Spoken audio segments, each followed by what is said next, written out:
이 아침 주시는 말씀은 시편 3편 말씀입니다. 구약 성경 시편 3편 1절에서 8절의 말씀 함께 합독하십니다. 여호와여, 나의 대적이 어찌 그리 많은지요. 일어나 나를 치는 자가 많으니이다. 많은 사람이 나를 대적하여 말하기를 그는 하나님께 구원을 받지 못한다 하나이다. 여호와여, 주는 나의 방패시요 나의 영광이시요 나의 머리를 드시는 자신이이다. 내가 나의 목소리로 여호와께 부르짖으니 그의 성산에서 응답하시는도다. 내가 누워 자고 깨었으니 여호와께서 나를 붙드심이로다. 천만인이 나를 에워싸 친친다 하여도 나는 두려워하지 아니하리이다. 여호와여, 일어나소서. 나의 하나님이여, 나를 구원하소서. 주께서 나의 모든 원수의 뺨을 치시며 악인의 일을 꺾으셨나이다. 구원은 여호와께 있사오니 주의 복을 주의 백성에게 내리소서. 아멘.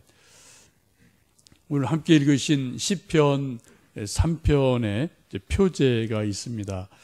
괄호 안에 있는 표제가 이렇게 되어 있습니다. 다윗이 그의 아들 압살롬을 피할 때 지은 시라고 되어 있습니다. 다윗 압살롬이 아버지를 향해서 반역했을 때 그때 쫓겨가는 어려운 상황에서 지은 시편이 시편 3편이죠. 우리가 구약 성경을 보면은 다윗같이 파란만장한 삶을 살아간 사람도 별로 없는 것 같습니다. 아마 인류 역사상도 다윗같이 파란만장한 삶을 살아간 사람이 좀 드물지 않을까 싶습니다. 이름 없는 목동으로 10대를 지내고 또 골리앗을 쳐 죽이면서 일약 구국의 영웅이 되기도 하고 또 사울 왕의 이제 사위가 되기도 하고요. 또 사울 왕의 시기로 10여 년간 도망을 다니기도 하고 또 그러다가 마침내 유대라는 이제 두 지파의 왕이 되고 통일 이스라엘 왕국의 왕이 되고 이제 뭔가 좀 이루어진 것 같았는데 그 사이에 밧세바의 사건이 일어나고 아들들의 고륙상쟁이 있고 이런 다양한 삶을 다윗이 다 지켜보고 자기 몸으로 다 이렇게 겪는 그러한 삶을 살아가게 됩니다. 아마 다윗의 생애에 있어서 가장 아픈 사건이 있다면 아들 압살롬의 반역일 겁니다. 인생에서 가장 아픈 것이 있다면 배신이라고 말할 수 있죠. 그런데 지금 다윗은 사랑하는 아들에게 배신을 당한 것이 아니라 반역을 당하면서 큰 고통을 당하게 됩니다. 아버지가 아들을 죽이겠다고 칼을 들고 군사를 일으켜서 막 덤벼드는 그러한 일이 이때 일어나게 되죠. 이때 다윗의 나이가 대략 성사학자들은 60세 내지는 61세라고 보게 됩니다. 인생의 거의 마지막 단계에 아들이 반역을 일으켜서 아버지를 죽이겠다고 덤벼드는 기가 막힌 일이 일어나게 됩니다. 이 가장 인생의 어려운 때, 가장 인생이 아플 때, 가장 인생이 곤고할 때 하나님께 드린 기도, 또 자기의 신앙을 고백한 것이 바로 시편 3편입니다. 우리 다시 한번 시편 3편 1절, 2절 말씀을 읽어보십니다. 여호와여, 내 대적이 어찌 그리 많은지요. 일어나 나를 치는 자가 많이나이다. 많은 사람이 나를 대적하여 말하기를 그는 하나님께 구원을 받지 못한다 하나이다. 지금 아들이 자기를 죽이겠다고 칼을 들고 반역을 일으키는 그 어려운 상황에서 다윗이 고백하는 것이 내 대적이 어떻게 이렇게 많습니까? 나를 일어나서 치는 자들이 많습니다. 많은 사람이 말하기를 다윗은 하나님께 버림을 받은 사람입니다. 하나님이 다윗을 구원하지 않을 겁니다라고 조롱하는 것을 지금 고백하고 있고 토로하고 있죠. 구약 성경을 보시면은 다윗을 대적한 사람들이 사실상 아주 많습니다. 형들도 시기해서 질투를 했고요. 그리고 또 부하 장수였던 요압도 다윗을 시기한 것이 있고, 또 사울 왕도 사위를 삼았지만은 계속 시기를 하고, 또 아들들도 왕권을 놓고 서로 형제간에 질투하고 아버지를 질투하는 이런 일들이 일어나게 됩니다. 여러분, 이런 일들이 이해가 되십니까? 천하의 다윗이 반대하는 사람이 많았다. 오늘 자기의 고백처럼 나의 대적이 어찌 그리 많습니까? 일어나 나를 치는 자가 어떻게 이렇게 많습니까? 라고 탄식할 정도로 천하의 다윗도 반대하는 사람이 있었다. 아니, 대적하는 사람이 많았다는 거죠. 반대는 그래도 조금 가벼운 거죠. 그렇죠? 근데 대적은 아예 앙심을 품고 마음을 품고 나쁜 의도를 가지고 대어드는 것, 이런 것이 대적 아니겠습니까? 이 천하의 다윗도 반대자가 아니라 대적하는 자가 있었다라는 것을 우리가 생각한다면은 참 우리가 이해하기 힘든 부분이 있습니다. 분명한 것은 우리 인생에서 누구나 다 100% 찬성을 얻을 수는 없어요. 개인도 마찬가지고, 다윗도 마찬가지고, 뭐 대통령도 마찬가지고, 회사 사장님도 마찬가지고, 어느 누구나 다 100% 완벽하게 인정받고 찬성받는 사람은 이 세상에 아무도 없는 것 같습니다. 우리나라의 최고의 임금 성군 하면은 뭐 당연히 세종대왕이죠. 여러분, 세종대왕이 신하들로부터 100% 적극적인 지지를 받았나요? 역사를 쭉 보시면은 세종대왕도 반대하는 사람이 아주 많이 있었습니다. 몇 년 전에 여러분 뭐 드라마 보셨겠지만 뿌리 깊은 나무라는 드라마가 좀 한때 인기가 좀 있었습니다. 물론 허구가 많이 있지만은 또 어느 정도는 팩트가 있는 드라마이거든요. 세종대왕도 특별히 한글을 창제하는 과정에서 수많은 신하들, 집현전 학자들의 극심한 반대를 받은 일이 있습니다. 대표적인 사람이 채만리라는 그러한 신하이죠. 이 사람이 반대하는 이유는 왜 한문, 좋은 한자 한문을 두고 왜 언문을 만드느냐, 이거는 잘못된 거다라고 그래서 극심하게 반대를 했던 일들이, 이건 뭐 역사적으로 사실이거든요. 여러분, 세종대왕도 반대하는 자가 있었다. 하나님의 사람인 다윗도 반대하는 사람이 있었다라는 것을 기억한다면, 혹시 여러분 주변에서 반대하는 사람이 있다는 일 때문에 너무 주눅들지 마시고요. 두 가지 같아요. 하나는 잘 설득을 해서 소통하는 것을 우리가 만들어 가야 되고, 또 하나는 우리가 완벽하지 않기 때문에 혹시 내게 잘못이 있다면 이것을 돌아보는 반면교사로 삼을 수 있다면 오히려 반대를 통해서 자기가 성숙할 수 있는 기회가 될 수 있을 줄로 믿습니다. 아들이 반역을 일으키자 다윗이 이제 한밤중에 도망을 가지요.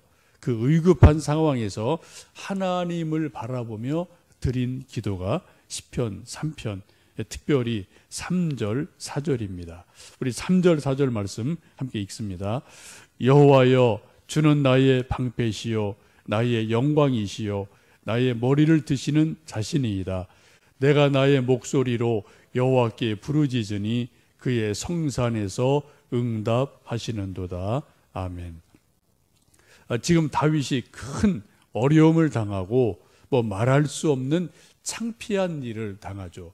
창피한 일 정도가 아니라 지금 자기 목이 왔다 갔다 하는 그런 반역이 일어난 상황이기도 합니다. 그런 상황에서 하나님께 기도하기를, 하나님이 나의 방패십니다. 나의 영광이십니다. 내 머리를 드시는 분입니다. 내가 하나님께 부르짖으니 내게 응답해 주십시오 라고 하나님께 탄원하며 간절히 기도를 드립니다. 이 말씀 가운데서 하나님은 나의 머리를 드시는 자입니다. 나의 방패이십니다 라는 부분에 좀 여러분 눈을 주시면 좋겠습니다. 내 머리를 드시는 분, 내 얼굴을 들어주시는 분이라는 거죠. 요즘 아이들의 말로 말하면은 우리가 좀 얼굴 팔린다 뭐 그런 말을 애들이 조금 더 뭐 비속어로 하는 말을 우리가 뭐 종종 할 때가 있죠. 지금 다윗이 말할 수 없이 자기 신하들한테 온 백성한테 얼굴 팔리는 일을 당한 거예요. 아버지가 대드는 아들이 아버지한테 대드는 정도도 이게 정말 체면이 안 서는 일인데 그것보다 훨씬 더 심각하게 사랑하던 아들이 칼을 들고 군사를 다 은밀하게 모아놓고 수천 수만 명이 다윗을 아버지를 죽이겠다고 덤벼드는 말할 수 없는 기가 막힌 일이 일어난 그러한 상태가 되어졌습니다. 우리도 가끔 그런 일을 뭐 가정에서 당할 수가 있죠. 아들, 딸이 사춘기를 겪으면서 혹은 어떤 문제가 불거지면은 고분고분하던 아들, 딸들이 엄마, 아버지한테 부모에게 막 달려들 때가 있고요. 험한 말을 할 때가 있고요. 욕할 때가 있고요. 가끔 신문에 나옵니다만 또 아들이 아버지를 뭐 때리기도 하고 뭐 이런 일들이 지금 우리 가정에서도 뭐 어딘가는 그런 비슷한 일들이 일어날 수가 있거든요. 제가 좀 그런 얘기를 들어본 적이 있어요. 저쪽 소망교회 있을 때 어떤 이제 사춘기 아이들 때문에 고민하는 여전도의 집사님들 얘기를 들어보면은 아이들이 막 사춘기로 힘들어할 때는 정말 엄마 아빠를 이제 특히 이제 엄마들이 약하니까 또 엄마들이 뭐 공부해라 뭐해라 막 잔소리를 하니까 막 정말 물리적으로 엄마들을 막 이렇게 주먹으로 찌기도 하고 발로 치기도 하는 그런 일들이 있다라는 얘기를 들었어요. 그러면서 어떤 집사님이 막 허리 붙들고 그냥 끙끙거리는 그런 거 보면은 그분 틀림없이 아들이나 누구한테 한번 좀 발로 차이든지 한번 주먹으로 맞든지 그런 일일 거다. 여전도 회장했던 분이거든요. 여러 가지 이제 이야기를 들으니까 저를 한번 이제 좀 이렇게 친하게 지냈던 분이 있는데 그런 얘기를 들으면서 야 이게 남의 일이 아니구나 그런 생각을 해본 적이 있습니다. 그런 일을 당할 때 부모들이 이제 벙어리 냉가슴 앓듯 뭐 어디 가서 말을 못 하는 거예요. 혼자 끙끙끙 속을 앓고 하나님께 그냥 기도하고 눈물 흘릴 뿐이지 나 뭐 누구한테 맞았어, 나 누구한테 뭐 떠밀렸어 이런 말을 우리가 할 수가 없는 일들이 있죠. 근데 지금 다윗은 그런 정도가 아니라 아예 공개적으로 아들이 칼을 빼들고 아버지 다윗 저 죽여야 된다라고 덤벼드는 기가 막힌 그런 일을 당하고 있습니다. 혹시 여러분 자녀 문제 때문에 이런저런 고민이 있는 분들 너무 염려하지 마셨으면 좋겠어요. 천하의 다윗이 정말 천하의 다윗이 아들이 칼을 들고 아버지를 죽이겠다고 덤벼드는 그러한 있을 수 없는 일을 당했음을 여러분 기억하시고 우리 가족에 그런 일이 있어서는 안 되겠지만 혹시 그런 일이 있을지라도 다윗도 그랬는데 뭐 나야 어떠하랴라는 마음으로 위로를 얻고 여러분 좀 자신을 잘 돌아보시면 좋겠습니다. 다윗처럼 큰 위기를 만난 가운데서 하나님을 바라보며 드리는 기도가 하나님은 나의 방패십니다. 나의 영광이십니다. 내 얼굴을 내 머리를 다시 들어주시는 분입니다 라고 기도를 드리면서 계속 6절 8절에 그렇게 좀 기도를 하죠. 우리 시편 3편 6절 8절 말씀을 읽습니다.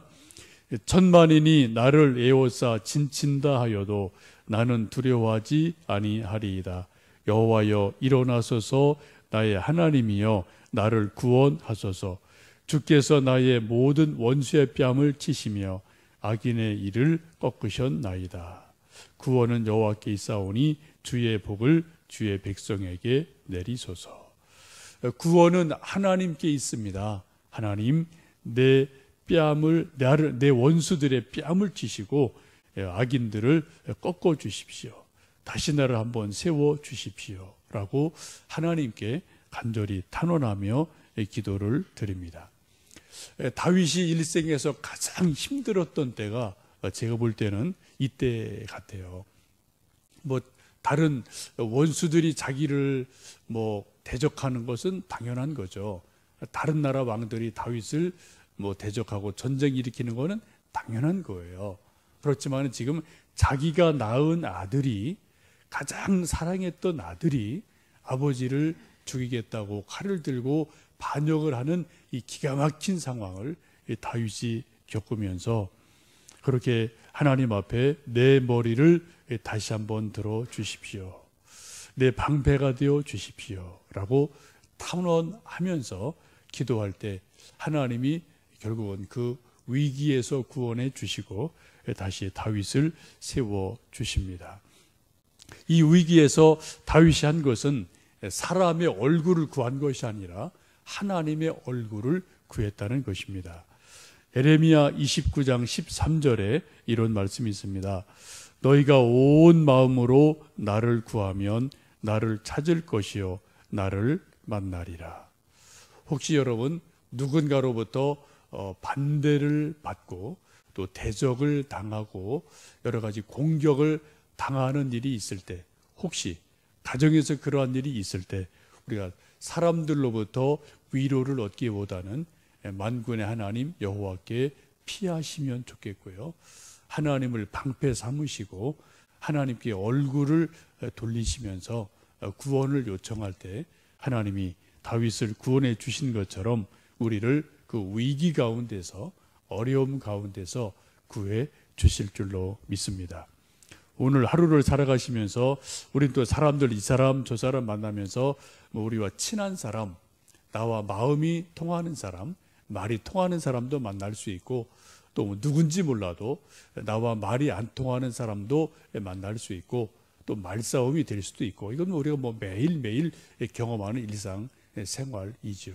그런 일상생활 가운데서 우리의 방패가 되시고 우리의 도움이 되시고 우리 머리를 들어주시는 하나님을 바라보시면서 그 은혜 속에서 승리하시는 하루 되시기를 원합니다.